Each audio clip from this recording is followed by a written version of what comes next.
Hi everyone, thanks for joining me in the part two of my two-part series on asking questions about the Twin Flame mission and its unique characteristic of the overall group of light workers that are here on Earth at this time to assist with the shift that's coming. And I actually didn't get this message until about a month after the first one I channeled. I knew when I finished that first message there was more. And this is the second part. I just want to kind of set this up a little bit to let you know that as I'm typing, what I'll read is the first part that I type, where I'm still kind of like going into the process of receiving the channeled message. My process generally, of course, is to start by doing some meditation, lighting a candle, grounding myself, putting protection. And so I've done all of that. And then I begin typing thoughts that are, like more my present, third dimensional person part of me, setting up what I want information I want to receive and who I'm asking to receive the information from. So you'll kind of hear that at first, and then it goes on into the message. And I have read through this ahead of time. There are some parts of it that I just want to say right now I felt like I was supposed to read it, but I want to read it with humility. And it was interesting because in this message I was guided or told that I should share these messages on my YouTube channel, and you'll hear that in here. I want to just say that all of us are equals here on this mission. I don't think by any means that I'm more important or whatever just because I've been guided to share these messages with those of you who want to listen to them. So just wanted to kind of put that disclaimer out there. But I know that I personally was really blessed by hearing and knowing this information, and wanted to share it with you. So take it or leave it as you will, but here we go. This evening, as I sit here meditating in preparation for channeling this message, I begin to feel an expansion in my universe's chest, and then a buzzing feeling in the very center. I've not felt this before. And just to say that from the time of the last channeling until this one, our higher selves started talking to us about what they call the universe's chest. And in subsequent messages, you'll hear more about that later. So basically, it's that, the part of us in our heart chakra that's connected to everything. It has unlimited potential and possibility.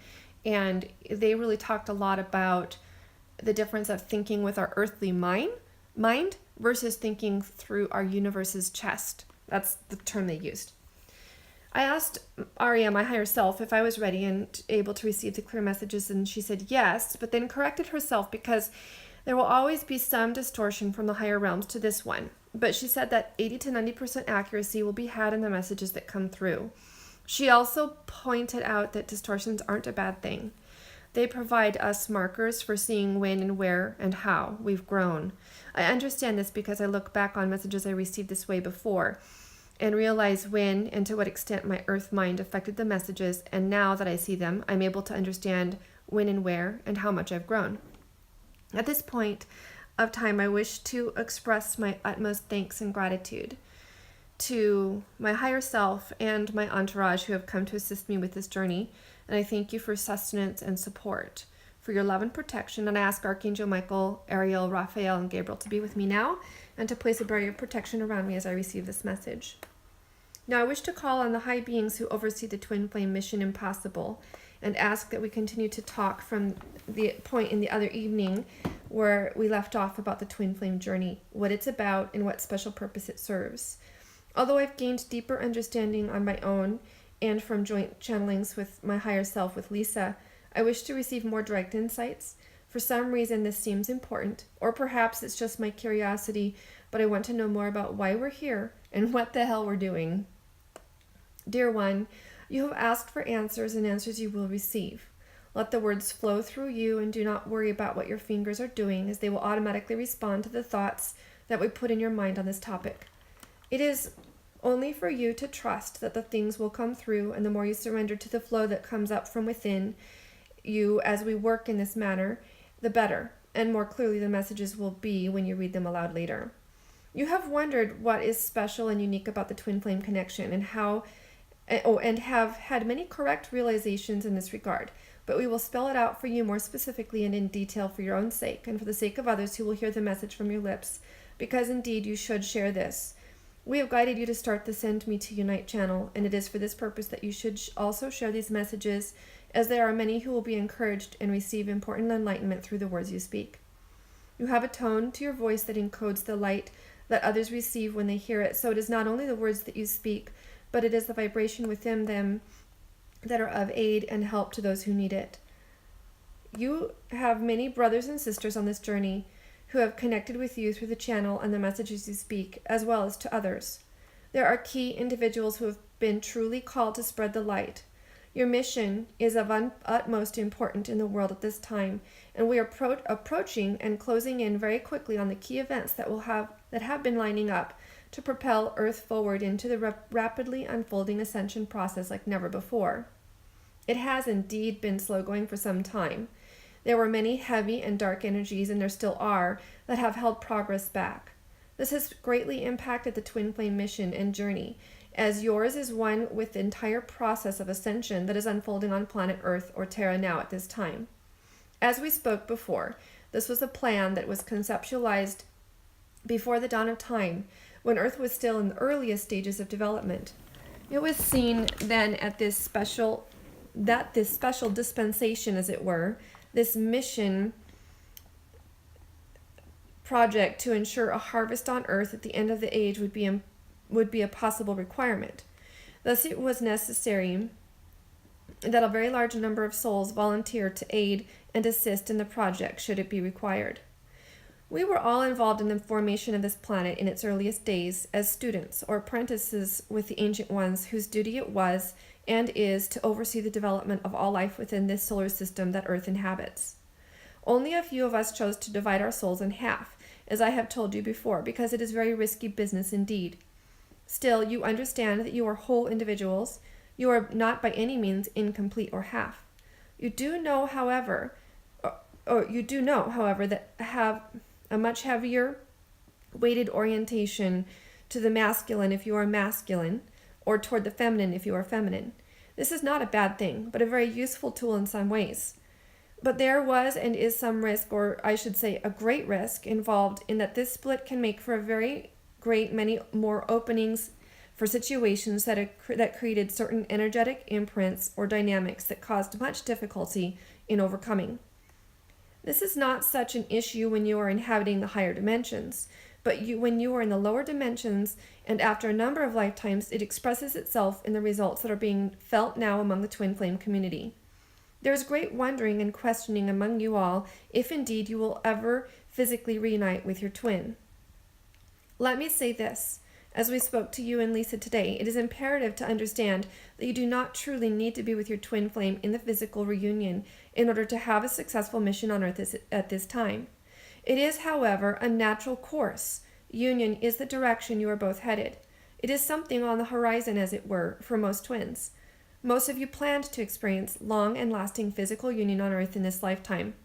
It is particularly as a sweet reward for yourselves, but it is inherent in the fruit of your progress. It is something that really can't be helped but happen when you continue on the courses that you have set for yourselves. Still, there have been what seem to be significant delays. Heavy energy on Earth and how deeply entrenched societies are in the patterns that do not change easily have especially affected the masculine twin. And here we come to the crux of the point, or the primary reason that twin flames chose to separate in the first place. In the third dimension, the earliest times that souls exist here are focused on survival. It is not easy to maintain life in the earliest eras of the third dimensional life on planet. One coping mechanism is an adaptation of roles. This is not something that always takes place on every planet. In some instances, the masculine and feminine are so equally matched in every way that there is only individual choice. Males feed babies, for example, if they chose to. But here on Earth, the choice was made at some point early on to individuate the roles along lines of gender. This allowed for more rapid progress in some ways because individuals became more adept by focusing on particular roles with consistency. Men became better hunters and women became better gatherers. They shared their lives and they split their roles and duties in a way that aided and abetted their progress through the early stages of subsistence 3D living. In the long scheme of things, however, the development of life on this planet saw some incredibly traumatic events that have greatly affected the progress on Earth toward ascension. The destruction of Mars and Maldak and subsequent removal of those souls to Earth as their new home and the trauma they brought with them significantly impacted the progress of souls on Earth. Also, Earth was selected for additional populations from other planets for souls who were not ready to graduate to fourth dimension when their final time came. Genetic experiments were conducted here that caused further disruption to the normal scheme of things. In this environment, the masculine and feminine polarization affected more and more, and eventually the cultures that predominated on Earth were actively oppressive of the feminine. This goes back far beyond the time of current history. There has been a dominant patriarchy on Earth for tens of thousands of years. Like I said, this allowed for greater and more rapid progress in some instances, but in the end, eventually led to the incredible holding back of progress toward being ready for the ascension in the fourth density. As you know, the primary goal of the third dimension is the choice of whether a soul will take a negative or positive path and thus be ready for harvest. Because of the polarity and repression of the divine feminine within all beings, whether they were in a male or female body, it became increasingly difficult for souls to polarize significantly enough to make the choice. The patterns and the karma they developed further and further ingrained polarization and suppression of the feminine within both sexes. Whether a soul's experience in life as male or female was immaterial, and this caused increased separation of the individual consciousness to its higher self. Without this connection, it is impossible for a soul to polarize enough to become at least 51% positive. One must have discernment of what is deeper than the surface. One must move beyond mere subsistence and existence living. This is a higher level of consciousness and thought. It is part of the program within the logos of this solar system for souls in the third dimension to progress through the archetypes of the major arcana in order to graduate or be harvested into the next dimension. And without a connection to the higher self, the experience of the high priestess cannot affect or form the development that is taking place. It is important to note here that the negative polarity beings are also in touch with their higher selves, but this doesn't come about until they have pushed all the way through and approach the harvest to the negative, and even then, in a very tenuous connection. The negative polarity is deeply anchored in the lower chakras throughout the third through fifth density and does not utilize the green ray at all. The ability to use the indigo ray to connect with the higher self without the use of the green ray is challenging. So what does this have to do with the masculine and feminine polarity that developed on Earth? Is that both sexes were shutting down the true attributes of the feminine within themselves. This was and is generally even more expressed or obvious in the masculine, but the effect was and is that there is great difficulty in bridging the gap between our conscious mind and subconscious mind. There's difficulty in getting messages and insights across. Indeed, it is in fact impossible. Without some awareness of the higher consciousness or the universe's mind within us, it is impossible for the human to experience the moving forward into the state of conscious awareness required for ascension, which is set at a threshold of 51% positive, as you are aware of from reading the Law of One. The twin flame mission is able. In fact, it is the only large-scale way possible to bridge this gap. After the devastating results of the first two harvests were witnessed, and I'll just make a side comment here, the Law of One says that in the first harvest, after the first 26,000 years, there were 0 souls ready for harvesting into the fourth dimension, and a normal progress of soul evolution and growth through the 3 cycles of 26,000 years or 25 something to 26,000 years is that it's a bell curve. Usually in that first harvest, there's some that are ready. The second harvest, the majority are ready to harvest, to go forward. And then the third harvest, most of those who are left have finally made their choice.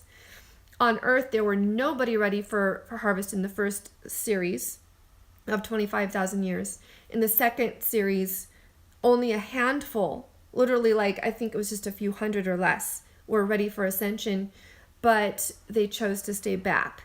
And so now here we are in the third cycle, where still the majority of people on Earth have not polarized enough, either negative or positive, to ascend. And that is why, what we're leading up to here and what's unique about the twin flames, and why we're really literally, we chose a long time ago to prepare for this eventuality, because we saw that it was a possible timeline. And so, we created this as part of a contingency plan. So that's what they're referring to here. So after the devastating results of the first 2 harvests were witnessed, it was understood that an all-out rescue mission had to be implemented.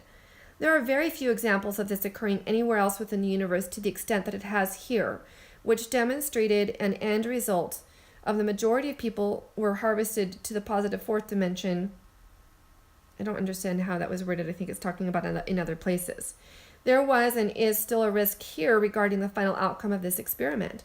It is still hanging in the balance, but we trust and are confident that the measures taken to counteract this trajectory will be successful. You already see examples of this in your own life.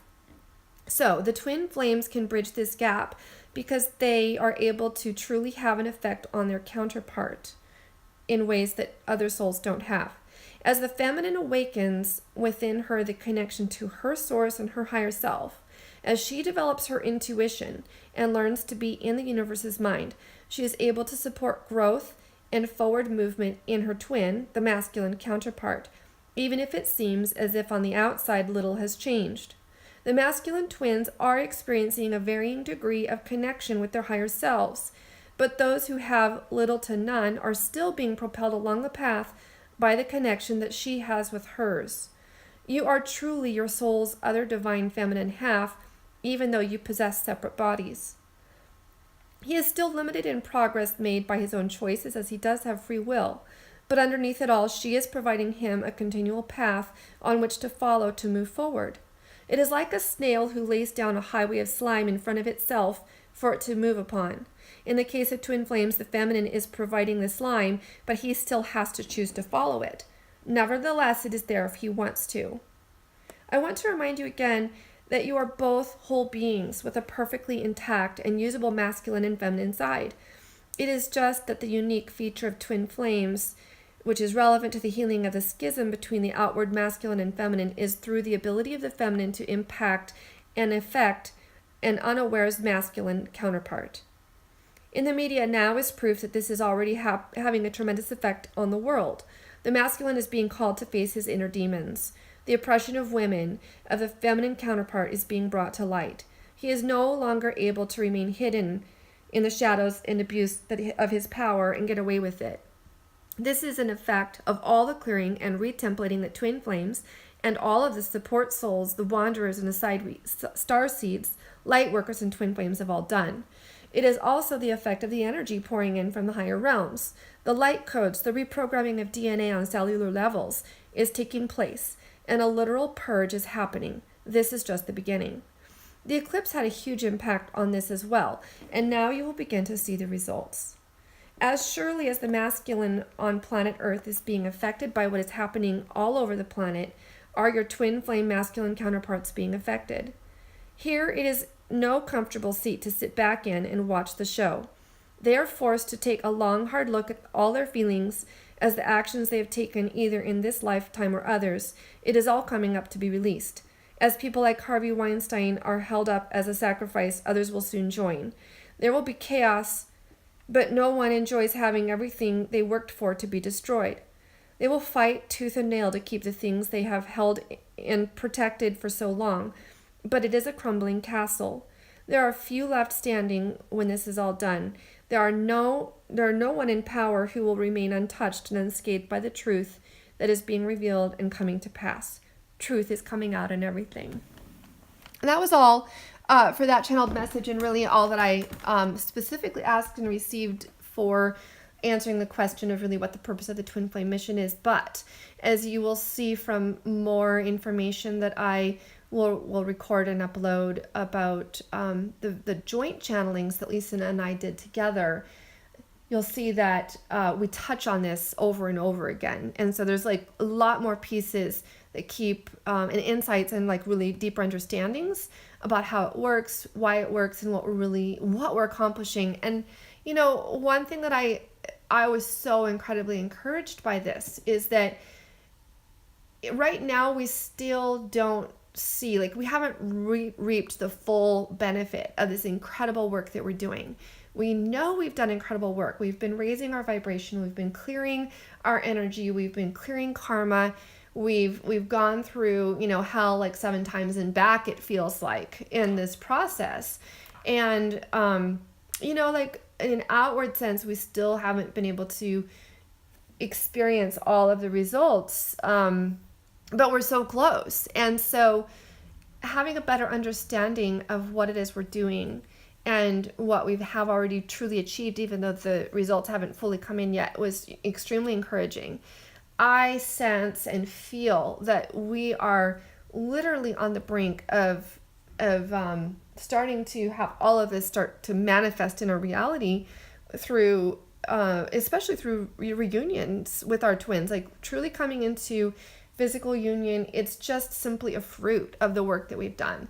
And I think it's important to remember that that's really, in a sense, not what it's all about, but it's the result of everything that our mission has been about. It's just a natural, cause and effect. If a plant has flowers in the spring and it gets pollinated, through the summer, and then it's going to turn a fruit will come out of it that will, then be the harvest. And so we've done all the hard work, the digging in the ground, and then the, planting the seeds, and then it's coming up. So hope that this will encourage you as well, and stay tuned for more. You guys have a great weekend, and we'll talk to you later.